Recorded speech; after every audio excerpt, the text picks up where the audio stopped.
Starting off, we got a piece by David Feldman I wanted to have a look at because old Jim Jordan just got some bad news in a Supreme Court ruling. I know, it's a surprise, right? If you're not familiar, this guy was an assistant wrestling coach back when there was quite a scandal with the team doctor. The guy was found to have sexually abused a bunch of wrestlers in his charge. Now, look, no ideology is immune from having gross people amongst their ranks. Michigan State had, to my state's great shame, had maybe the worst guy in history for this, maybe the two worst guys in history for this. There was the Michigan State gymnastics doctor. Thank God I can't even remember the guy's name right now. And then there was the wrestling coach, again, in University of Michigan. I'm not saying that the mere presence of someone in the ranks means that anybody who worked at that institution is a bad person inherently. But boy, if you covered for them, if you helped them get away with it, that is a problem. And to that end, here is David Feldman reporting on some bad news for Jim Jordan. I should say discussing. We have some really bad news coming out of the Supreme Court this afternoon. Bad news for Ohio Republican Jim Jordan. Good news for people who detest the man. Jim Jordan currently serves as chairman of the House Judiciary Committee, and this Supreme Court ruling, this is the case he desperately wants to disappear, but it won't. Here is the headline. The Supreme Court late this afternoon ruled that former students at Ohio State University can go ahead and sue Ohio State University for failing to protect them from sexual assault that took place inside Ohio State's athletic department back in the 1990s. This is bad news for Congressman Jim Jordan, who, before becoming a United States congressman, was an assistant coach at Ohio State University. He was an assistant coach between 1987 and 1994. Several former wrestlers have come forward accusing now Congressman Jim Jordan of knowing about the sexual abuse taking place at Ohio State University, not only doing nothing to stop it, but having a cavalier attitude about it. The Supreme Court on Monday upheld a lower court's ruling that a lawsuit filed by at least several hundred plaintiffs claiming to have been sexually abused by Dr. Richard Strauss, the physician for Ohio State's athletic department, that case can now go to trial. The Supreme Court has rejected Ohio State University's appeal of the lower court ruling. Just for some quick context, there was a lot of talk about why Jim Jordan didn't try to be House leader, the majority leader. And the speculation is this is why. He's got skeletons like this in his closet that he doesn't want to come out. And you can't blame him. I mean, good Lord. Just isn't it funny that the party that makes a big damn show about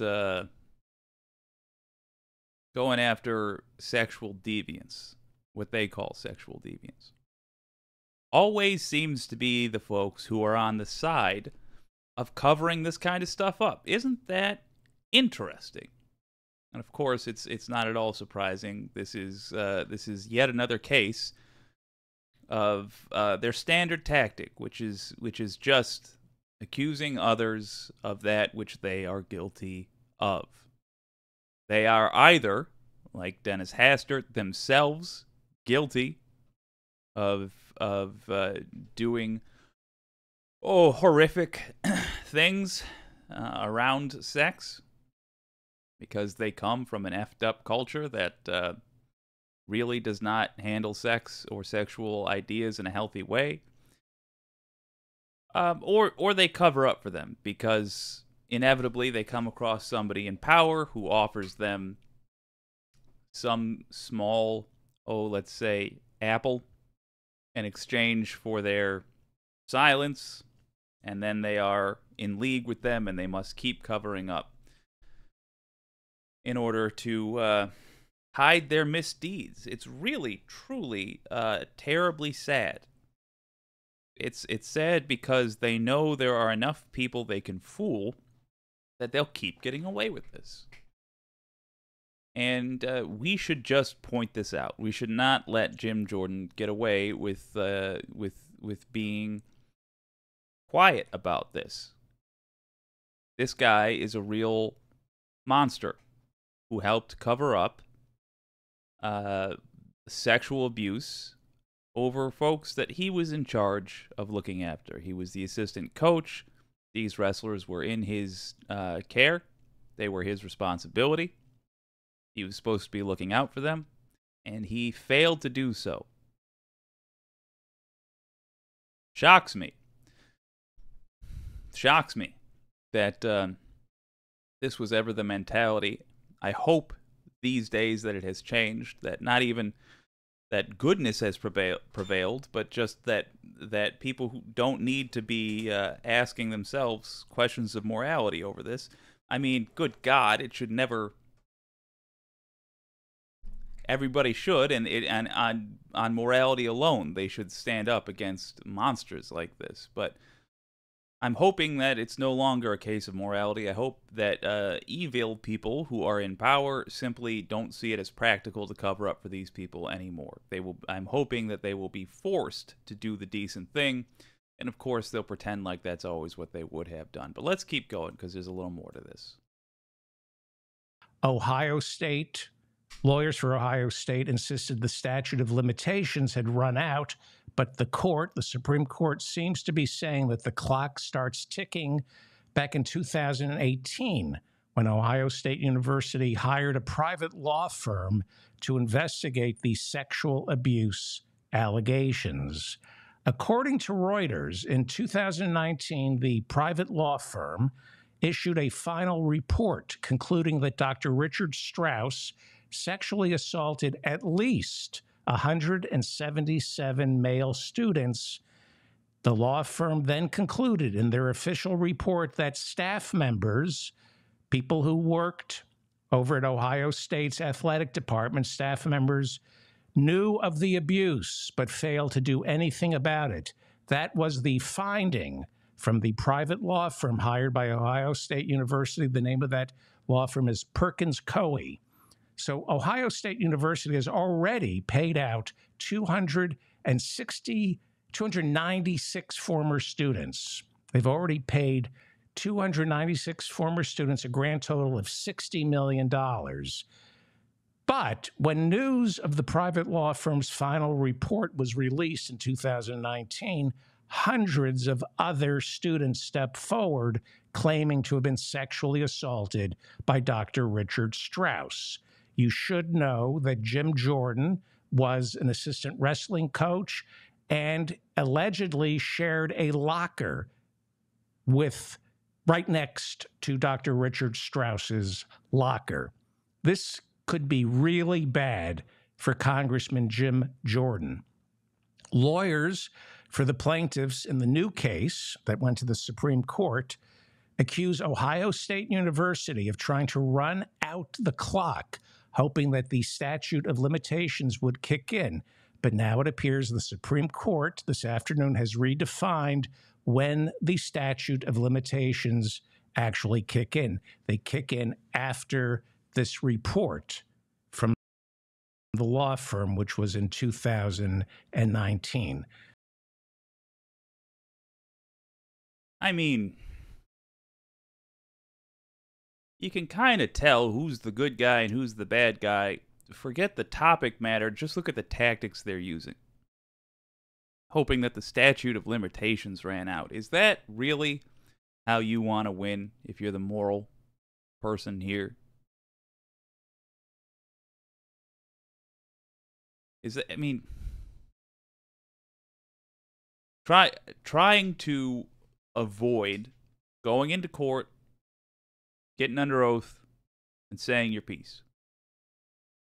I would think that if you were in the right, that is what you would do. If you behaved appropriately, then that would be all that's necessary. You make your case, you present all the facts that back up your case, and that is that. But no, they use those kinds of tactics. And I'll even admit, not in every case is it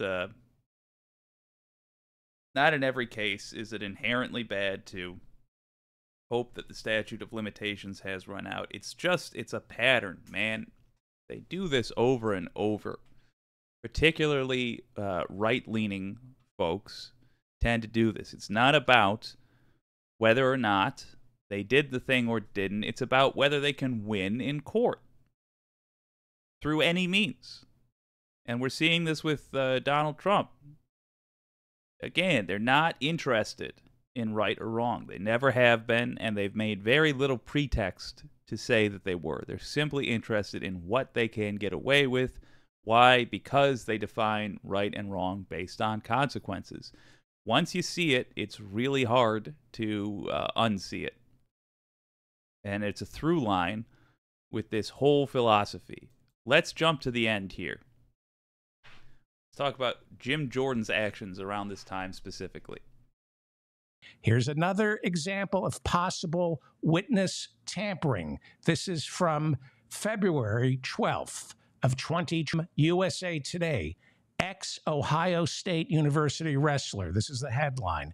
Representative Jordan called crying, groveling, begging to deny sexual abuse claims. The story goes on. It goes on. Let me read you this, and then we have to wrap it up. Here we go.